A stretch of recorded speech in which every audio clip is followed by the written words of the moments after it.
Assalamualaikum warahmatullahi wabarakatuh. Bismillahirrahmanirrahim. Allahumma sholli ala Sayyidina Muhammad wa ala ali Sayyidina Muhammad. Para siswa sekalian, sebelum dimulai, perkenalkan nama Bapak seperti yang tertera pada layar, dan Bapak sebagai guru matematika di SMP Negeri 1 Darangdan ini. Sebelum mulai ke materi MPLS itu masa pengenalan lingkungan sekolah.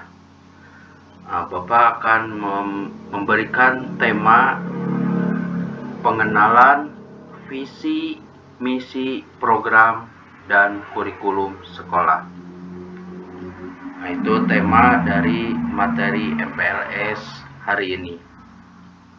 Adapun pembahasannya, yang pertama adalah pengenalan visi dan misi, dan yang kedua adalah program dan kurikulum sekolah.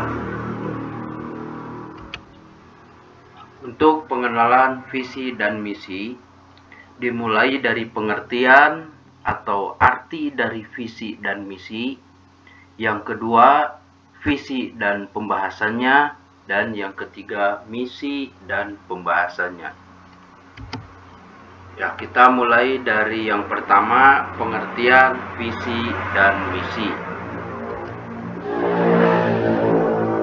Pengertian visi adalah sebuah gagasan tertulis mengenai tujuan utama dari suatu lembaga. Dalam hal ini, lembaga SMP Negeri 1 Darangdan, dalam jangka waktu yang telah ditentukan.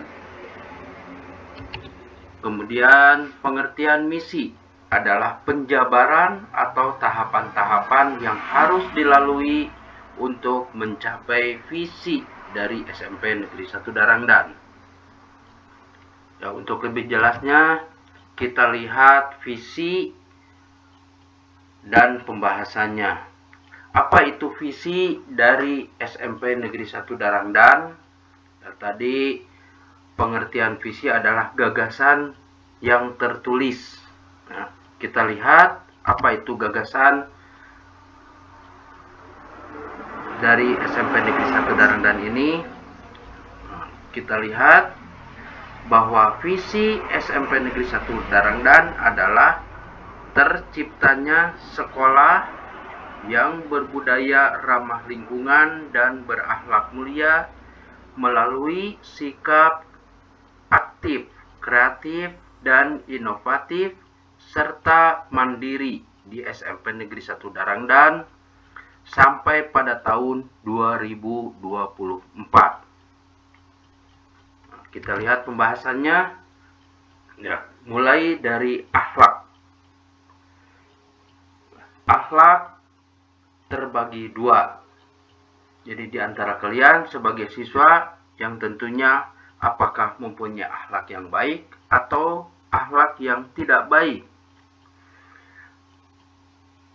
Jika siswa mempunyai akhlak yang baik, tentunya mempunyai rasa ramah dalam atau ramah pada lingkungan. Kita bisa diukur dari bagaimana sikap aktif kalian dalam ramah lingkungan, bagaimana kalian punya kreatif dalam mengatasi permasalahan-permasalahan ramah lingkungan, inovatif juga mandiri di dalam ramah lingkungan ini. Kalau seandainya keempat ini kalian bisa mempunyai sikap-sikap seperti yang tertera keempat sikap tadi, maka sekolah mempunyai keberhasilan dalam visinya. Sebaliknya, kalau siswa mempunyai akhlak yang tidak baik, tentunya di sini ukurannya tidak ramah terhadap lingkungan.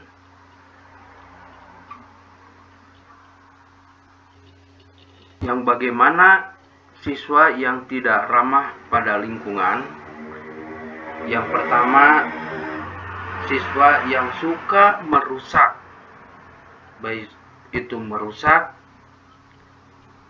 meja kursi di kelas, mencoret-coret bangku, meja, tembok sehingga kotor, sehingga siswa tidak mempunyai rasa nyaman di dalam kelasnya. Jadi siswa yang tidak baik akhlaknya, tidak ramah terhadap lingkungan, akan membuat tidak nyaman baik untuk dirinya sendiri, lingkungan sekitarnya, teman-teman sekelasnya, atau teman-teman di luar kelasnya. Di samping itu pula, siswa yang tidak baik akhlaknya juga tidak ramah terhadap lingkungan, dia tidak punya rasa peduli. Dan yang keempat, siswa yang tidak ramah lingkungan membuat pengaruh yang tidak baik terhadap sesama atau mudah dipengaruhi orang lain untuk hal-hal yang tidak baik. Yang tentunya hal ini perlu ditindaklanjuti.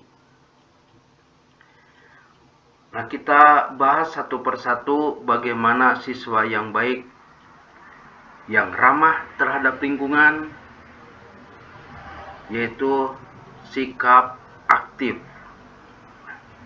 Sikap aktif ini dimulai dari siswa yang mempunyai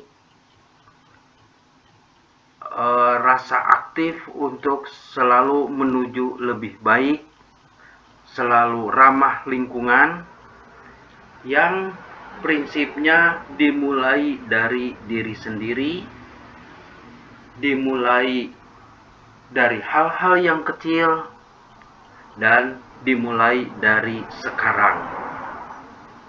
Itu sikap aktif dari siswa. Yang bagaimana? Mulai dari diri sendiri, berpakaian yang rapi dan bersih, berpakaian yang selalu taat terhadap aturan-aturan sekolah. Kemudian di dalam lingkungan kelas, siswa aktif mempunyai rasa peduli terhadap kebersihan lingkungan kelasnya. Manakala ada sampah-sampah,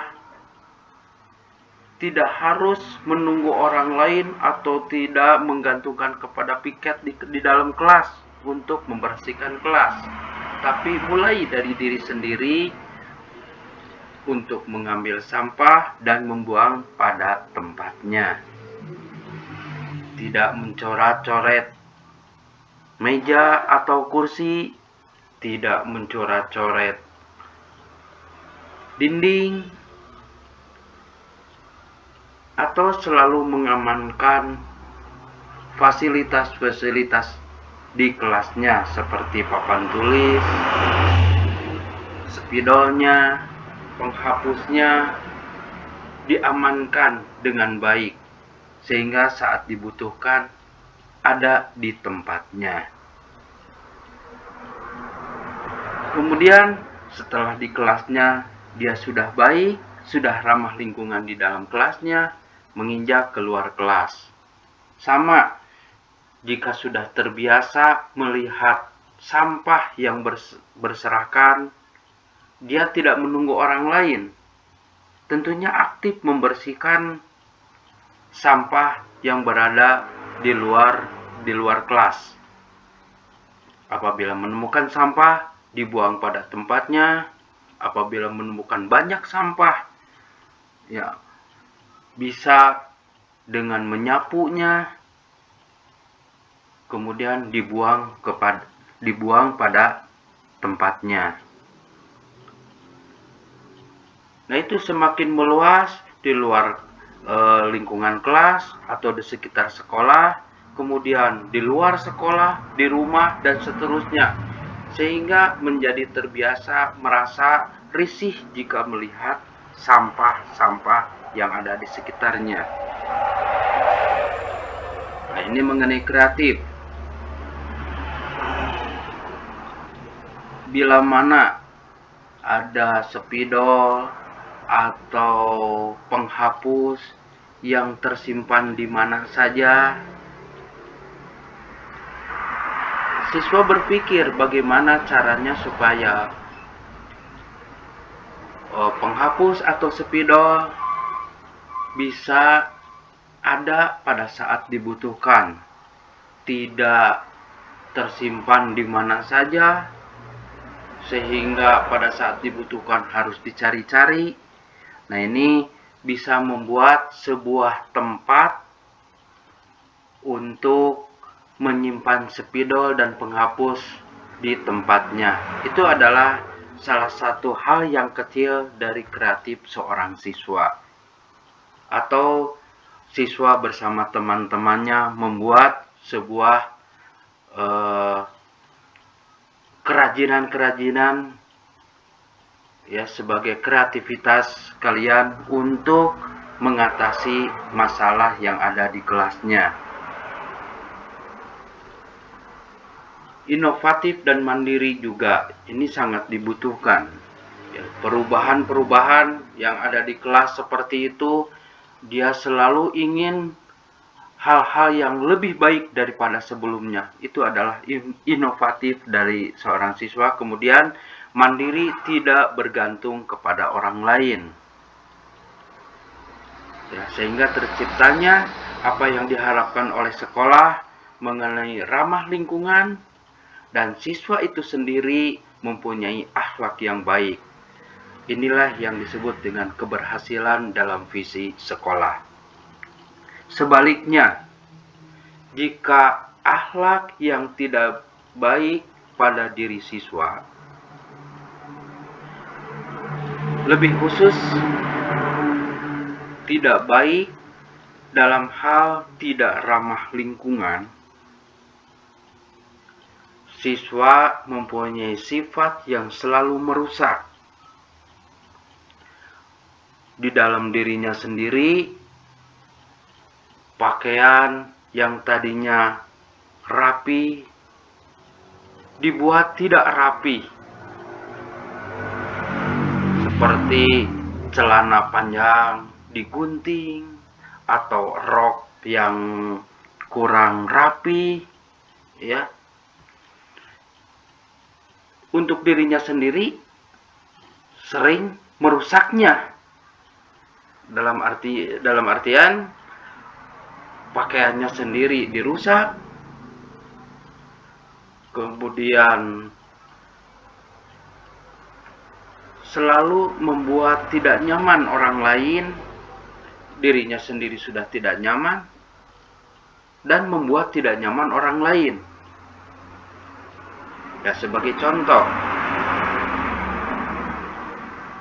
di kelas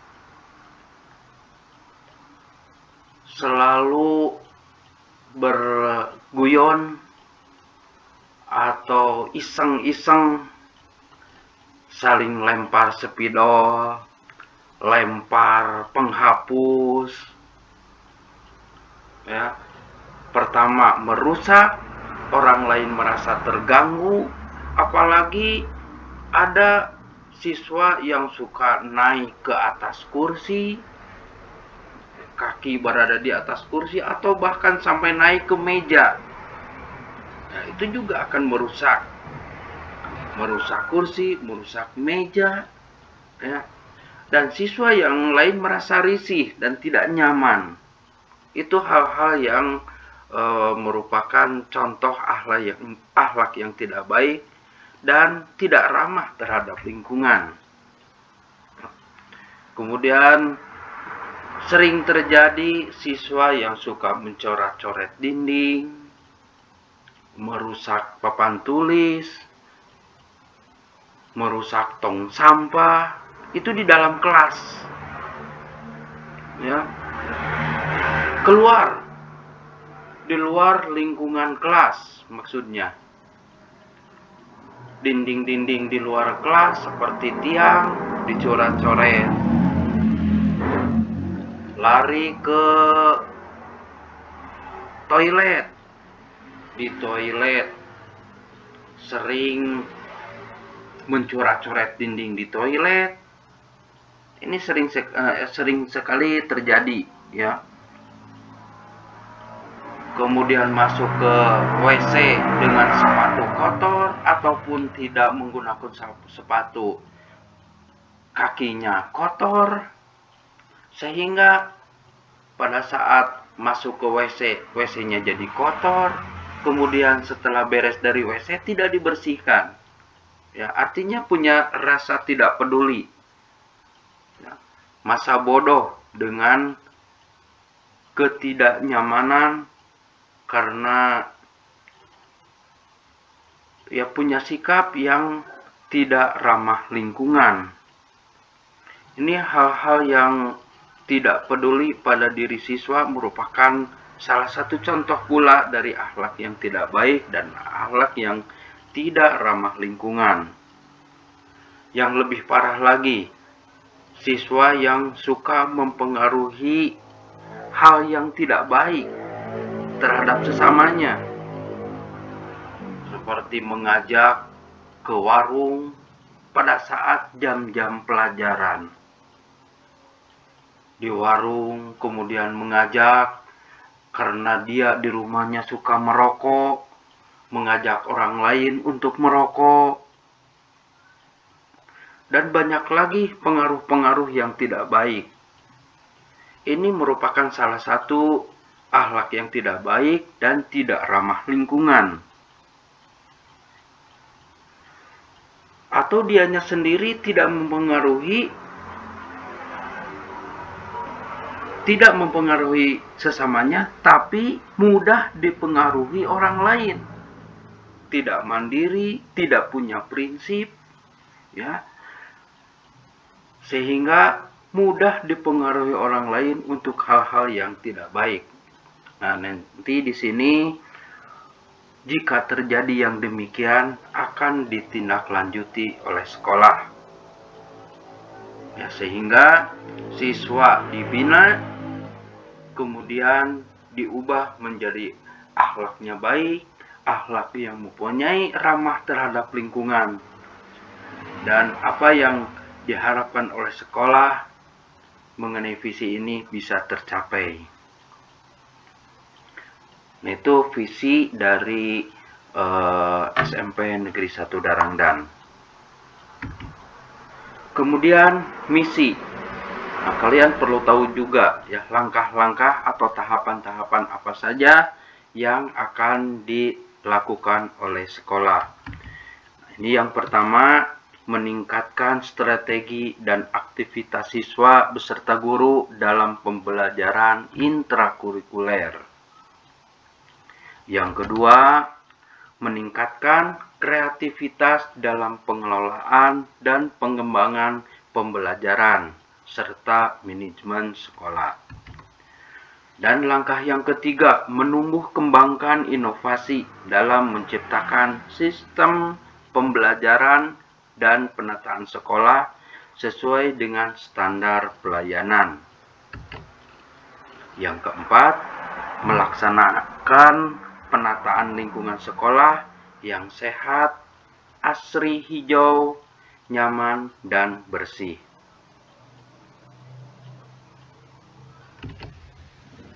Dan yang kelima, menumbuh kembangkan sikap profesionalisme dalam disiplin dan tanggung jawab terhadap budaya sekolah diikuti dengan keimanan dan akhlakul karimah. Keenam, mewujudkan pencapaian lulusan yang maksimal. Lulusan harus 100% dalam prestasi akademik dan non-akademik. atau mempunyai prestasi-prestasi sehingga bisa membawa nama baik sekolah. Yang ketujuh, mewujudkan lingkungan sekolah yang kondusif, tertib, bersih, dan indah. Nah, itulah misi-misi dari sekolah atau dari SMP Negeri 1 Darangdan ini yang harus didukung dengan akhlak yang baik. Ya, pada kesempatan ini tentunya akhlak yang mempunyai ramah terhadap lingkungan. Nah, sekarang kita membahas hal yang kedua mengenai program dan kurikulum sekolah. Nah, program dan kurikulum sekolah ini terdiri dari 3 bagian. Pertama, kegiatan belajar mengajar atau KBM. Yang kedua, intrakurikuler, dan yang ketiga, ekstrakurikuler. Pada KBM ini ada tatap muka di kelas, kemudian ada tugas-tugas atau PR dari masing-masing guru mata pelajaran, ada penilaian harian atau dulunya suka disebut dengan ulangan harian. Kemudian ada penilaian tengah semester atau PTS, ada penilaian akhir semester atau PAS, dan ada penilaian akhir tahun atau PAT. Kemudian intrakurikuler yang diselenggarakan oleh sekolah banyak sekali, namun di sini contoh-contohnya saja yang akan disampaikan pada kalian. Yang pertama, literasi yang sudah berjalan, kemudian ada tatanen di Balai Atikan. Nah, nanti kita lihat, dan nanti ada bahasan secara khusus ya di dalam MPLS ini. Kemudian ada kegiatan OSIS atau organisasi intrasekolah, organisasi siswa intrasekolah atau OSIS. Kemudian yang ketiga, ekstrakurikuler. Nah, sekolah ini mempunyai ekstrakurikuler. Kalian bisa memilih ekstrakurikuler apa saja yang diinginkan oleh kalian sebagai siswa. Apakah mau masuk pramuka, apakah mau masuk PMR, atau mau masuk paskibra. Di antara ketiga ini silahkan kalian salah satu harus atau wajib dipilih. Jangan pramuka ikutan, PMR ikutan, apalagi ikut paskibra. Nanti akan bingung sendiri. Salah satu saja, mau pramuka, mau PMR, atau mau paskibra. Nah, kalau mau dua, boleh dengan yang lain. Apakah mau dengan olahraga? Misalkan kalian mengikuti pramuka dengan tenis meja, atau pramuka dengan futsal, atau pramuka dengan voli, atau PMR dengan catur, atau paskibra mau dengan sepak bola, dan seterusnya. Ya, itu boleh dua, tapi harus di luar pramuka, PMR, paskibra ya. Atau kalian ada yang tidak suka dengan olahraga, bisa kalian mengikuti kegiatan keagamaan. Nah, ini kegiatan keagamaan ini bisa dimasukkan ke dalam intrakurikuler, juga ada ekstrakurikulernya. Ya, kegiatan keagamaan apa yang masuk ke dalam ekstrakurikuler? Nah, nanti akan dibahas pada pembahasan selanjutnya. Ya. Kemudian ada sains dan teknologi. Nah, ini juga ada ekstrakurikuler yang masuk untuk pilihan kalian. Seandainya kalian senang dengan pelajaran-pelajaran IPA ataupun yang lainnya. Kemudian jika ada yang suka seni musik atau drum band, ya, seni musik di sini sekolah sudah menyediakan ada seni musik Sunda dan ada seni musik yang lainnya. Ya. Nah, ini ada yang ekstrakurikuler ini yang tidak dibahas di pada kesempatan sekarang. Nanti dari bagian kesiswaan akan membahas apa saja ekstrakurikuler yang perlu kalian pilih. Nah, demikianlah pembahasan materi FPLS ini. Selanjutnya kalian bisa nonton